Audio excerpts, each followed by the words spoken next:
अस्सलाम वालेकुम। यहाँ पर मैं आप लोगों को आलिम फ़ारसी के इंपॉर्टेंट सब्जेक्टिव क्वेश्चंस देने वाली हूँ। और एक चीज़ मैं क्लियर कर दूँ कि पर्सियन को ही फ़ारसी कहा जाता है। फ़ारसी यानी कि पर्सियन, फ़ारसी को इंग्लिश में पर्सियन कहा जाता है। इसलिए बहुत लोगों को लगता है दोनों अलग अलग सब्जेक्ट हैं, तो अलग सब्जेक्ट नहीं है, सेम ही सब्जेक्ट्स है। ठीक है, तो यहाँ पर आप लोग देखेंगे सबसे पहला जो सवाल है, फ़ारसी है तो फ़ारसी ऐसी समझ में नहीं आता है किसी को। तो यहाँ पर देखिए सवाल किस तरीके से पूछा गया है। दर 12 शहर यार अतलात खुदा रा बहम बरसानी। ठीक है, ये क्वेश्चन है और इसका आप लोगों को क्या करना है, आंसर करना है। तो यहाँ पर क्या कर रहा है, मोहम्मद हुसैन शहर यार दौरे जदीद के बुलंद पाया ईरानी शायरों में शुमार किए जाते हैं। वो हाजी मिर्ज़ा आका खुशकनामी के बेटे थे। ठीक है, वह 1285 शमसी में तबरेज़ में पैदा हुए। कब पैदा हुए, तो 1285 में पैदा हुए। कहाँ पैदा हुए, तो शमसी में एक तबरेज़ जगह है, वहीं पैदा हुए। ये शॉर्ट्स में ही पूछे जा सकते हैं, इसलिए ध्यान रखना है आप लोगों को। और इब्तिदाई तालीम वहीं हासिल की। ठीक है, उन्होंने पढ़ाई कहाँ से की, तो उन्होंने पढ़ाई भी तबरेज़ में ही की है। उसके बाद 3 साल तक दर्जा वस्ती के तालीम हासिल की।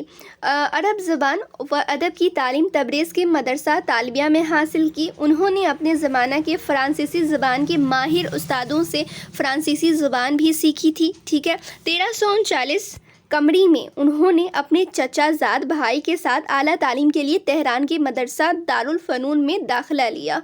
ठीक है, ये सब चीज़ जो मैं बता रही हूँ ना, ये सब याद रखना है, बिकॉज़ ये शॉर्ट में भी पूछे जा सकते हैं कि उनकी पैदाइश कब हुई थी, कहाँ हुई थी, आला तालीम उन्होंने कहाँ कहाँ से हासिल किया है। ठीक है, तो ये सब चीज़ आप लोग को मालूम होना चाहिए और जो जो इम्पोर्टेंट है वो तो मैं बता ही दूँगी। ठीक है, और इसके अलावा आप लोग को क्या क्या ध्यान में रखना है वो देखें। यहाँ पर देखेंगे आप लोग, शहरयार अपनी उन तमाम मशरूफियतों के बावजूद शेर व शायरी से तभी दिलचस्पी होने की वजह से शेर गोई में बड़ा ऊंचा मकाम पैदा किया। उनकी पहली नज़्म रूह परवाना है। यहाँ पे क्वेश्चन ये भी पूछा जा सकता है कि इनकी पहली नज़्म कौन सी है। ठीक है, तो आप लोग को मालूम होना चाहिए कि रूह परवाना है। शहरयार की जो पहली नज़्म है वो रूह परवाना है। ठीक है, शहरयार को ज़रीर ईरानी शेरों के लिए ही नहीं बल्कि मशरिक़ के शेरा के लिए बाइस फ़ख्र व नाज से समझा जाता है। तो ये थी शहरयार के बारे में कुछ इंपॉर्टेंट चीज़ें जो कि मैंने आप लोगों को बता दिया। इंपॉर्टेंट है, ये आप लोगों को याद रखनी है, शॉर्ट लॉन्ग सब में पूछे जाएंगे। ठीक है, तो ये सब याद रखना है। अब सेकेंड क्वेश्चन देखेंगे और सेकेंड टाइप के क्वेश्चन देखेंगे। इसमें आप लोगों को पूछा जाएगा एक शेर, ठीक है, एक अशार दिया रहेगा और कहा जाएगा इसका तर्जुमा करने के लिए। जैसे यहाँ पर आप लोग देखेंगे ना, एक शेर दिया हुआ, चो पशनवी सखने अहले दिल मगो की खतासत, यानी कि जब तू अहले दिल की बात सुने तो मत कह के गलती है इसलिए कि सखन शनास न ई दिलबर अख्ताएँ जाश्त, यानी कि तू उसकी बात को समझने की सलाहियत नहीं रखता है। ए अजीज़, ए महबूब, गलत यहीं पर है। ठीक है, तो देख सकते हैं आप लोग, फ़ारसी का शेर है तो ऐसे ही पढ़ूंगी ना।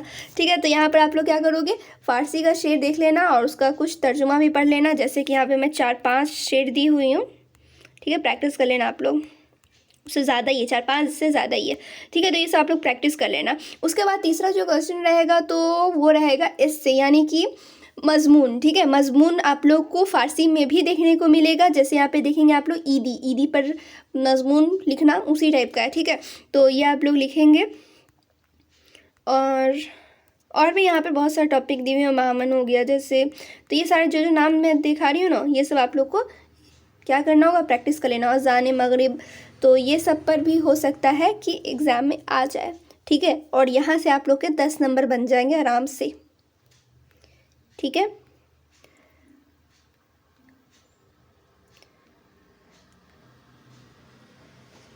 और एक और लास्ट क्वेश्चन यहाँ पर आप लोग देख लेंगे। अस अहवाल ज़िंदगानी व आसार अलमी व अदबी मौलिफ सरगुज़श्त हाजी बाबा फ़हानी आगाही खुदा रोशन।